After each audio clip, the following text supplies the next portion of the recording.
കൂട്ടുകാരെല്ലാവർക്കും പുതിയ വീഡിയോയിലേക്ക് സ്വാഗതം. ഇന്ന് നമുക്ക് ചപ്പാത്തിക്കും ചോറിനൊക്കെ കഴിക്കാൻ പറ്റുന്ന എളുപ്പത്തിൽ തയ്യാറാക്കിയെടുക്കാൻ പറ്റുന്ന ഒരു കറിയുടെ റെസിപ്പി നോക്കാം. സവോളയും തൈരും മാത്രം മതി കേട്ടോ. സൂപ്പർ കറിയാണ് കേട്ടോ ഇത്. എല്ലാവരും വീഡിയോ കണ്ടിട്ട് അഭിപ്രായം പറയണേ. വീഡിയോ ലൈക്ക് ചെയ്യാനും സബ്സ്ക്രൈബ് ചെയ്യാത്തവർ ചെയ്യാനും മറക്കല്ലേ കേട്ടോ. ആദ്യം നമുക്ക് സവോള ഇതേപോലെ വലിയ പീസുകളായിട്ട് വേണം കട്ട് ചെയ്തെടുത്ത് വെക്കാൻ കേട്ടോ. പിന്നെ എരിവുള്ള പച്ചമുളക് കീറിയിടാം. നല്ല എരിവുള്ളത് കൊണ്ട് ഞാൻ ഒരെണ്ണം മാത്രമേ ചേർത്തിട്ടുള്ളൂ കേട്ടോ. കുറച്ച് കറിവേപ്പിലയും കൂടി കഴുകിയെടുത്ത് വെച്ചിട്ടുണ്ട്. ഇനി വേണ്ട ചേരുവകളൊക്കെ കറി ഉണ്ടാക്കുന്ന സമയത്ത് പറയാം കേട്ടോ. ആദ്യം നമുക്ക് ഒരു പാൻ ചൂടാക്കിയിട്ട് അതിലേക്ക് വെളിച്ചെണ്ണ ഒഴിച്ചു കൊടുക്കാം. എന്നിട്ടൊരു നുള്ള് ഉലുവ ഇതിലേക്ക് ചേർത്ത് കൊടുക്കണം. ഒന്ന് പൊട്ടിയിട്ട് അതിൻ്റെ ഫ്ലേവർ ഒന്ന് വരട്ടെ കേട്ടോ. ജീരകം വേണമെങ്കിൽ ഇടാം. ഞാൻ ജീരകപ്പൊടി ലാസ്റ്റ് ചേർക്കുന്നുണ്ട്, അതുകൊണ്ടാണ് ഫസ്റ്റ് ചേർക്കാത്തത്. ജീരകപ്പൊടി കയ്യിലില്ലാത്തവർക്ക് ഒരു നുള്ളു ജീരകം കൂടി ഈ എണ്ണയിൽ ഇട്ട് പൊട്ടിച്ചെടുക്കാം.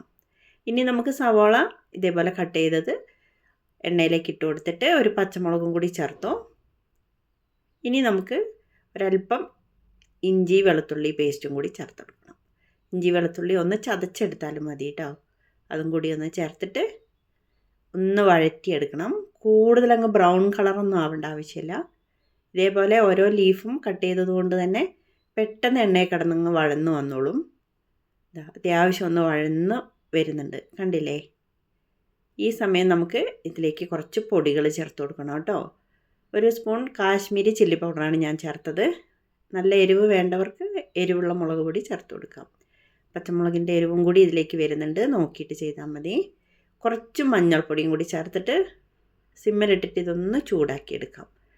ഇനി അതിലേക്ക് ഒരല്പം ജീരകത്തിൻ്റെ പൊടിയാണ് ചേർത്തത് കേട്ടോ. വറുത്ത് പൊടിച്ച പൊടിയായതുകൊണ്ട് അധികം ചൂടാക്കേണ്ട ആവശ്യമില്ല, എന്നാലും ഒന്ന് ചൂടാക്കിയെടുക്കണം.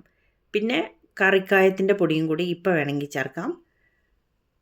ഞാൻ അവസാനമാണ് ചേർത്ത് കൊടുത്തിട്ടുള്ളത് കേട്ടോ. പാകത്തിന് ഉപ്പും കൂടി ചേർത്തോ. സവാള വഴറ്റുന്ന സമയത്ത് വേണമെങ്കിൽ നമുക്കതിലേക്ക് ഉപ്പ് ചേർക്കാം.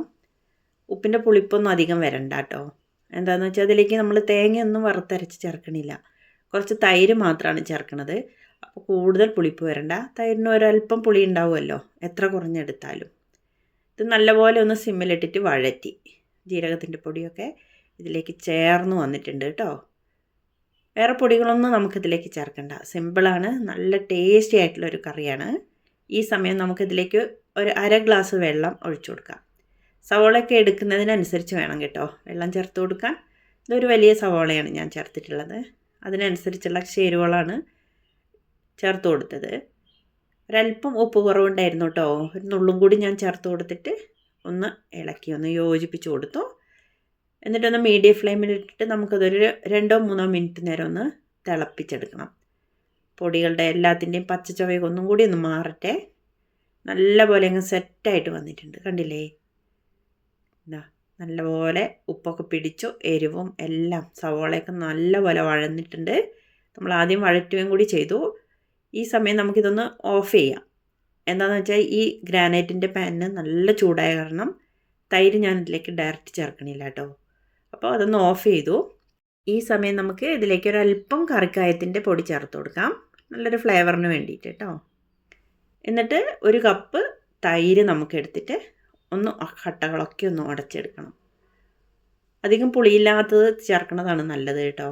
അപ്പം നമ്മൾ ചപ്പാത്തിയുടെ കൂടെയൊക്കെ കഴിക്കുമ്പം നല്ലൊരു ടേസ്റ്റ് ഉണ്ടാവും. ഇനി പുളി ഇഷ്ടമുള്ളവർക്ക് വേണമെങ്കിൽ ചേർക്കാം. നന്നായിട്ട് കട്ടയൊക്കെ ഉടച്ചെടുത്തിട്ട് ഈ കറിയിലേക്ക് ഒഴിച്ചു കൊടുത്തിട്ട് ഒന്ന് ഇളക്കി യോജിപ്പിച്ച് കൊടുക്കണം. ഇതാ കണ്ടില്ലേ, അടിപൊളി കറിയാണ് കേട്ടോ. നല്ല ടേസ്റ്റാണ്, എന്നാൽ എളുപ്പത്തിൽ നമുക്ക് തയ്യാറാക്കാം. ചോറിൻ്റെ കൂടെയും അടിപൊളിയാണ്. കുറച്ച് കറിവേപ്പിലയൊക്കെ നന്നായിട്ട് ഇട്ട് കൊടുത്താൽ സൂപ്പർ കറിയാണ്. എല്ലാവരുടെയും അഭിപ്രായം പറയണേ. വീണ്ടും നമുക്ക് മറ്റൊരു വീഡിയോയുമായി